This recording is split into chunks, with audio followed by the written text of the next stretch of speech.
बिस्मिल्लाहिर्रहमानिर्रहीम। अच्छा बच्चों, ये अब आपका बाइनोमियल है थ्योरम जो है ना, वो दो टर्म्स के एडिशन सब्ट्रैक्शन की जो होल पावर होती है उसकी एक्सपेंशन के लिए यूज़ किया जाता है। कानून इसका क्या होता है कि आपके पास कोई भी दो टर्म्स ऐड हो रही, उनकी कोई भी पावर है ना, ठीक है, तो उसके कोफिशेंट्स और पावर्स के दरमियान में कनेक्शन होता है। उस कनेक्शन को हम आइडेंटिफाई करने लगे, ठीक है। मिसाल के तौर पर आपके पास अगर दो टर्म्स का एडिशन है और उसकी पावर क्या है 1 है, तो इसका कानून यहाँ से स्टार्ट होता है। ये है तो x प्लस वाई ही है ना, तो इसको हम यूँ लिख लेते हैं। ये अब स्टार्ट होता है यहाँ से, ठीक है। अब अगर इसकी पावर क्या हो जाती है 2, ठीक है, तो इसको आप एक्सपेंड करते हैं तो यही फार्मूला इसका लिखते हैं ना। तो ये जो कोफिशिएंट है ये कैसे आते हैं, ये 1 एज इट लिख लिया, इस 1 और 1 को ऐड किया 2 बन गया, फिर आखिर में ये 1 एज इट लिख लिया, तो 1 2 1 ये कोफिशिएंट आ गया। पहले फर्स्ट टर्म की पावर ये नंबर आएगा, फिर अगली टर्म में एक कम हो जाएगी, फिर अगली टर्म में और कम हो जाएगी। ज़ाहिर है यहाँ पर 2 है, ये 1 है, तो अगली टर्म में x की पावर 0, तो x की पावर 0 जो होता है वो 1 होता है, ठीक है। और ये फिर जो दूसरी टर्म होती है, इसकी फर्स्ट टर्म के अंदर पावर 0 होती है, यानी y की पावर 0 होगी, यानी ये यूँ लिखा होता है असल में यहाँ पर, तो उसमें तो उसको x स्क्वायर ही लिखा जाता है, ठीक है। इसी तरह ये लास्ट के अंदर x ये यूँ होता है, ठीक है, ये 1 के अलावा होता है ये, ठीक है। ये 1 जो लिखा हुआ है ना, इसके अलावा ये होगा, तो ये 1 इंटू वाई स्क्वायर है। कोफिशिएंट तो अलग आते हैं, तो ये यूँ बनती, पहले पावर इसकी 2 है और y की 0 होती, फिर x की पावर एक कम हो जाती है, y की एक पावर बढ़ जाती, फिर x की एक और पावर कम हो जाती, y की एक पावर और बढ़ जाती। कोफिशिएंट 1 2 1 इस पैटर्न से आते हैं।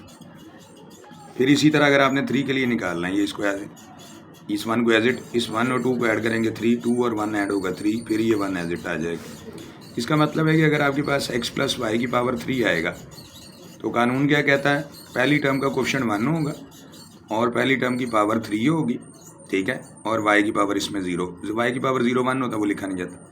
अगली टर्म में कोफिशिएंट 3 होगा और इसकी एक पावर कम हो जाएगी और y की एक पावर बढ़ जाएगी। अगर यहाँ पर y की पावर 0 है तो आगे फिर y की पावर 1 आ जाएगी। फिर अगला कोफिशिएंट 3 है, x की एक पावर कम हो जाएगी, y की एक पावर बढ़ जाएगी। फिर आखिरी कोफिशिएंट क्या 1, x की पावर क्या हो जाएगी, एक कम है, या 1 है तो x की पावर 0 होगी जो कि 1 होगा, और y की एक पावर बढ़ जाएगी जो कि क्यूब हो जाएगी। अब समझ आ रही? तो इसी तरह फिर ये 1 इधर लिखेंगे, इन दोनों को ऐड करेंगे 4, इन दोनों को ऐड करेंगे 6, इन दोनों को ऐड करेंगे 4, और आखिर में ये 1। तो अब ये कोफिशिएंट किसके बनेंगे, x प्लस वाई की पावर 4 के, ठीक है। तो वो इसी तरह लिखते जाएंगे आप, तो यूँ जनरलाइज करते चले जाते हैं। ये है तो ये कोफिशिएंट आ जाएंगे, ठीक है।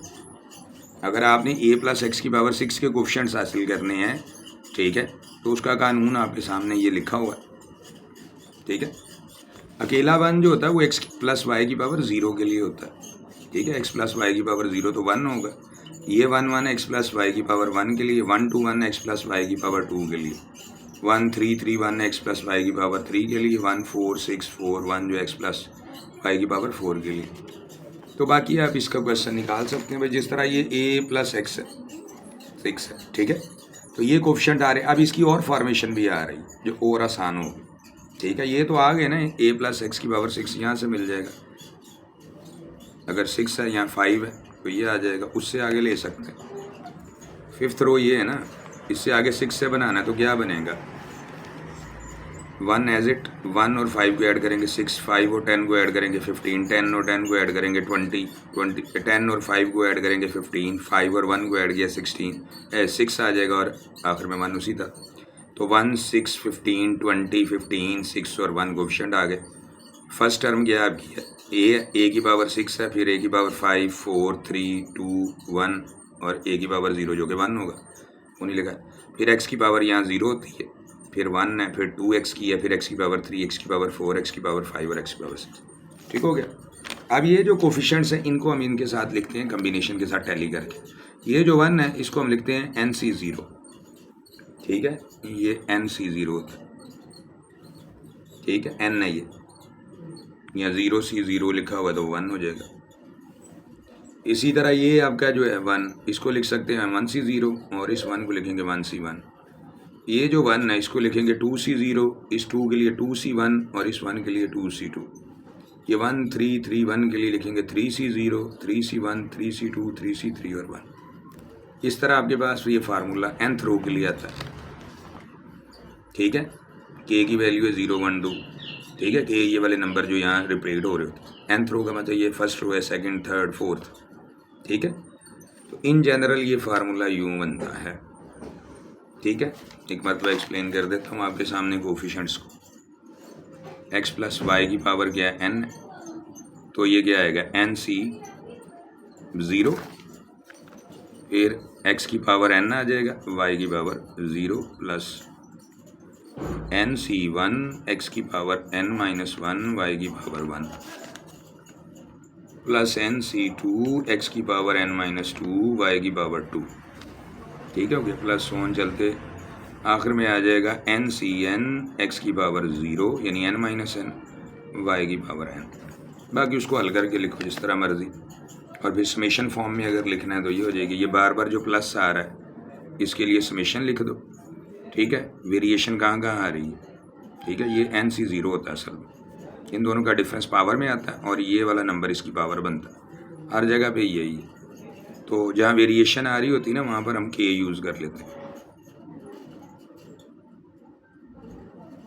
ठीक है, k की वैल्यू 0 से लेके तो n तक है। अब देखो ना k की वैल्यू कहाँ से स्टार्ट हो रही है, 0 से 1 2 सोन n तक होगी।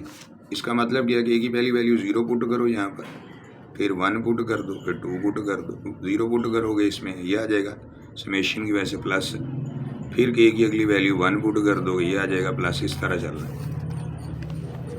ये NCR का फार्मूला भी पिछले लेक्चर में आपको पढ़ाया। अब वो कहता है कि आप इसकी एक्सपेंशन में इस टर्म की जो है ना कोफिशिएंट को निकालें। ठीक है, तो ये 11 और x की 4 जो है, x प्लस वाई की पावर क्या है 15 है, और आपको कोफिशिएंट चाहिए x की पावर 11 और y की पावर 4 का। ठीक है, तो कोफिशिएंट तो इससे बनेगा। तो आपको n और k की वैल्यू अगर पता चल जाती है तो ठीक है। एक बात आप गौर से देखिएगा, हर टर्म में x की पावर और y की पावर का सम किसके बराबर है, n के। मसलन ये पावर x की है, n माइनस 1 और y की 1, इन दोनों को ऐड करेंगे तो क्या आ जाएगा, n नहीं आएगा। ये n माइनस 0 है, ये 0 ऐड करें फिर ये, इसी तरह ये n माइनस 2 प्लस 2, तो डिवाइड आंसर क्या आएगा n। आगे बात समझ में। तो हर टर्म के अंदर जो x और y की पावर्स हैं उनको ऐड करोगे तो n के बराबर आएगा, इधर भी इधर भी इधर भी हर जगह।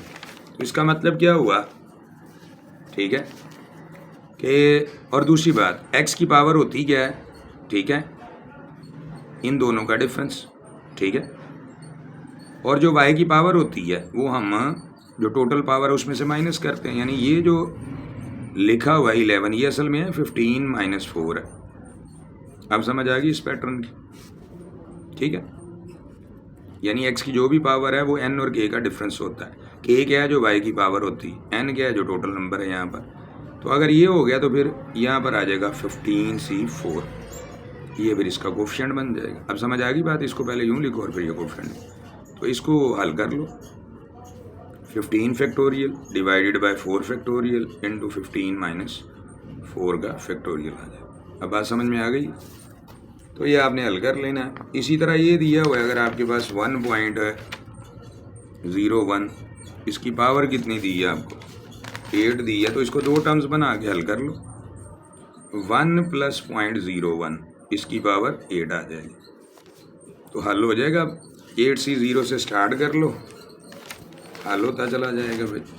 8c0 1 की पावर 8 माइनस 0 और 0.01 की पावर 0, 0 से ही तो स्टार्ट होता है। इन दोनों का डिफरेंस फर्स्ट टर्म की पावर आती है।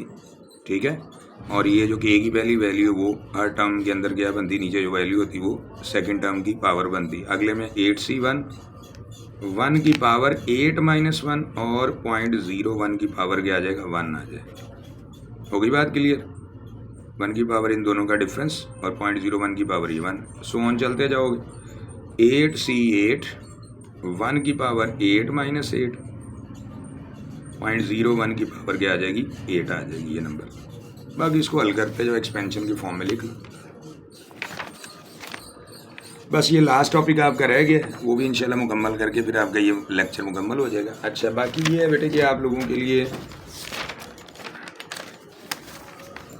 ठीक है, ये पूरा BS मैथमेटिक्स का सिलेबस है जो एकेडमी में भी पढ़ाया जाता है, ऑनलाइन जो एकेडमी है। और ये वर्चुअल स्टूडियोज़, ये वेबसाइट है, इसमें आपको डाटा मिलेगा, नोट्स, मेगा फाइल्स, तमाम क्विज़ असाइनमेंट्स जो सॉल्व हैं वो मिलेंगी प्रीवियस। फिर AI चैट बोर्ड्स हैं, उसमें थ्रेटिकल इमेज वाले हैं, वो आपका इसमें ईमेल के ऊपर आपको एक्सेस मिलेगी। और ये जो ऑनलाइन एकेडमी की क्लासें हैं ये जूम और गूगल मीट पर कराई जाती हैं। बाकी ग्रुप्स हैं मैथमेटिक्स विद अवान का, ये जो लाइव यूट्यूब की क्लासें मैं करवाता हूँ या वैसे रिकॉर्डेड करवाता हूँ, उसमें बहुत सारे बच्चे अपने प्रॉब्लम्स पूछते हैं, जी हमें ये नोट्स चाहिए या ये प्रॉब्लम्स हैं, तो उनके लिए ग्रुप्स बने हुए हैं गर्ल्स और बॉयज़ के। इसकी नॉमिनल से फीस है पर मंथ। अच्छा, ये एकेडमी में जो बच्चा एडमिशन लेता है उसको वेबसाइट की एक्सेस दे दी जाती है, जो वेबसाइट की एक्सेस लेता है उसको एकेडमी की क्लासें लेना अलाउ होती हैं। ठीक है, ये दोनों नंबर्स हैं 0309406084 0315456084। तो इसमें बॉयज़ और गर्ल्स के लिए अलग अलग, ठीक है, क्लासेस होती हैं। ये अभी टाइम टेबल बना है, ठीक है, ये अल्टर भी हो जाता होता है, मज़ीद इसमें कोड एंटर भी होते हैं, ठीक है, टाइम टेबल चेंज भी हो जाता है बच्चों की सहूलत के मुताबिक। ठीक है, गॉड ब्लेस यू।